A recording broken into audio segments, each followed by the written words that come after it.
മുതിർന്ന CPM നേതാവ്, മുൻ മന്ത്രി, ആലപ്പുഴയിലെ CPMന്റെ അവസാന വാക്കായിരുന്ന ഒരു കാലത്തെ ജി സുധാകരനെതിരെ ഇപ്പോൾ പാർട്ടി സഖാക്കൾ തന്നെ രംഗത്തെത്തിയ കാര്യമാണ് വലിയ രാഷ്ട്രീയ കേരളം വലിയ പ്രാധാന്യത്തോടുകൂടി ചർച്ച ചെയ്യുന്നത്. പുന്നപ്രവയലാറിന്റെ മണ്ണിൽ CPMന് വിത്തും വളവും നൽകി തൻ്റെ ഒരു ആയുസ് മുഴുവൻ പാർട്ടിക്ക് വേണ്ടി മാറ്റിവെച്ച ജി സുധാകരനെതിരെ ഇപ്പോഴത്തെ സാംസ്കാരിക വകുപ്പ് മന്ത്രി സജി ചെറിയാൻ രംഗത്ത് വന്നിരിക്കുകയാണ്. ജി സുധാകരൻ സ്വയം നിയന്ത്രിക്കണം എന്നാണ് അദ്ദേഹം പറയുന്നത്. എന്നാൽ ഇതിന് കൃത്യമായ മറുപടിയാണ് ജി സുധാകരന്റെ ഭാഗത്തുനിന്നും ഉണ്ടായിരിക്കുന്നത്. സജി ചെറിയാൻ തന്നെ കമ്മ്യൂണിസം പഠിപ്പിക്കേണ്ട സാഹചര്യമില്ലെന്നും താൻ എന്താണെന്ന് ആലപ്പുഴയിലെ കേരളത്തിലെ സഖാക്കൾക്കും ജനങ്ങൾക്കും കൃത്യമായി അറിയാമെന്നും ജി സുധാകരൻ പറഞ്ഞു വെക്കുകയാണ്.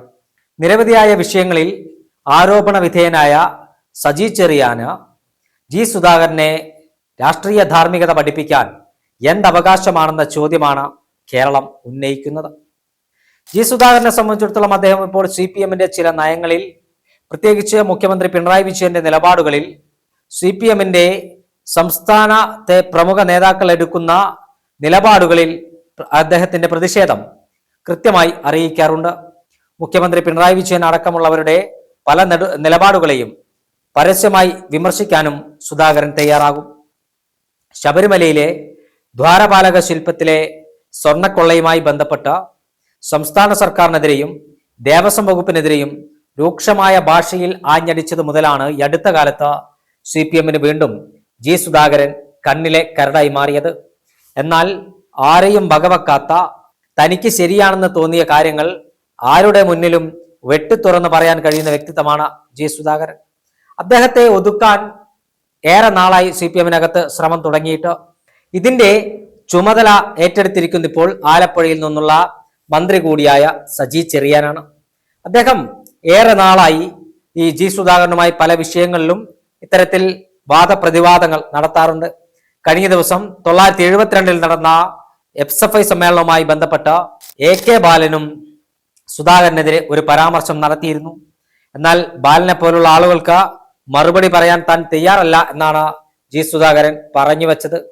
അവിടെയാണ് സജി ചെറിയാൻ ജി സുധാകരനെതിരെ ഇത്തരത്തിൽ ഒരു രാഷ്ട്രീയ ശത്രുവിനോടെന്ന പോലെ പെരുമാറുമ്പോൾ ജി സുധാകരന്റെ വാക്കുകൾ ശ്രദ്ധേയമായി മാറുന്നത്. താൻ എന്താണെന്ന് കൃത്യമായി ജനങ്ങൾക്ക് അറിയാമെന്നാണ് സുധാകരൻ പറഞ്ഞു വെക്കുന്നത്. എതിർ രാഷ്ട്രീയ പാർട്ടിക്കാർ പോലും പറയാത്ത കാര്യങ്ങളാണ് ജി സുധാകരനെ കുറിച്ച് ഇപ്പോൾ സജി ചെറിയാൻ പറയുന്നത്. സജി ചെറിയാൻ സാംസ്കാരിക വകുപ്പ് മന്ത്രിയായിരിക്കെ ഭരണഘടനയുമായി ബന്ധപ്പെട്ട് അദ്ദേഹം നടത്തിയ വിവാദ പരാമർശങ്ങളുടെ പേരിൽ മന്ത്രിസ്ഥാനത്ത് നിന്ന് രാജിവെച്ചതെല്ലാം കേരളം കണ്ടതാണ്. എന്നാൽ വീണ്ടും സജി ചെറിയാനെ മന്ത്രിപദത്തിലേക്ക് പിണറായി വിജയൻ കൈപിടിച്ച് ആനയിക്കുകയും ചെയ്തു. കഴിഞ്ഞ 2021 നിയമസഭാ തെരഞ്ഞെടുപ്പ് കാലത്ത് അമ്പലപ്പുഴയിൽ CPM സ്ഥാനാർത്ഥിയെ തോൽപ്പിക്കാൻ ശ്രമിച്ചു എന്ന സുധാകരനെതിരെ ആരോപണം ഉന്നയിക്കാൻ മുൻപന്തിയിൽ നിന്നത് ഈ സജി ചെറിയാനാണെന്ന പരസ്യമായ രഹസ്യമാണ്. അന്നു മുതൽ സജി ചെറിയാനോട്, അല്ലെങ്കിൽ സജി ചെറിയാന് അദ്ദേഹത്തിനെ അനുകൂലിക്കുന്ന ആളുകൾക്കും ഈ ജി സുധാകരനോട് വലിയ വെറുപ്പാണ്. അന്നു മുതൽ തുടങ്ങിയ അറ്റാക്കാണ്. സൈബർ മേഖലയിലടക്കം ജി സുധാകരനെതിരെ അദ്ദേഹത്തെ കുടുംബത്തെ അടക്കം ചേർത്ത് പിടിച്ചുകൊണ്ടാണ് CPMന്റെ സൈബർ പോരാളികൾ എന്ന് വിശേഷിപ്പിക്കുന്ന ആളുകൾ അക്രമം നടത്തുന്നത്. CPMന്റെ സൈബർ പോരാളികൾക്കെതിരെയും വലിയ വിമർശനം ജി സുധാകരൻ ഇതിനു മുമ്പും ഉന്നയിച്ചിരുന്നു. അങ്ങനത്തെ ഒരാളുകൾ പാർട്ടിയിൽ ഇല്ല എന്നാണ് ജി സുധാകരൻ പറഞ്ഞത്. സൈബർ പോരാളികൾ എന്ന് പറയുന്ന ഒരു വിഭാഗം ഇല്ല എന്ന്, പാർട്ടി സഖാക്കൾ മാത്രമാണുള്ളതെന്നാണ് ജി സുധാകരൻ പറഞ്ഞു വെക്കുന്നത്. എന്തായാലും പാർട്ടിക്കകത്ത് ജി സുധാകരനുമായി ബന്ധപ്പെട്ട വിഷയം ആലപ്പുഴയിൽ വലിയ പ്രശ്നമായി മാറുമെന്ന കാര്യത്തിൽ തർക്കമില്ല. കാരണം സാധാരണക്കാരായ അണികൾക്കിടയിൽ വലിയ സ്വാധീനമുള്ള നേതാവാണ് ജി സുധാകരൻ. സാധാരണക്കാരായ ആലപ്പുഴയിലെ കർഷകരും കർഷക തൊഴിലാളികളും ഉൾപ്പെടുന്ന ആളുകൾക്കിടയിൽ വലിയ പിന്തുണയുള്ള വലിയ ജനസ്വാധീനമുള്ള ജി സുധാകരനെ പിണക്കി ഒരു നിയമസഭാ തെരഞ്ഞെടുപ്പിനെ നേരിടാനുള്ള ത്രാണിയൊന്നും നിലവിൽ CPMന് ആലപ്പുഴയിൽ ഇല്ല എന്ന കാര്യത്തിൽ തർക്കമില്ല. എന്തായാലും ജി സുധാകരനുമായി ബന്ധപ്പെട്ട വിഷയത്തിൽ പാർട്ടി സംസ്ഥാന സെക്രട്ടറി MV ഗോവിന്ദനും പാർട്ടി ദേശീയ സെക്രട്ടറി MA ബേബിയും അടക്കമുള്ള ആളുകൾ ഇനി എന്ത് നിലപാട് സ്വീകരിക്കുമെന്നതാണ് കണ്ടറിയാനുള്ളത്.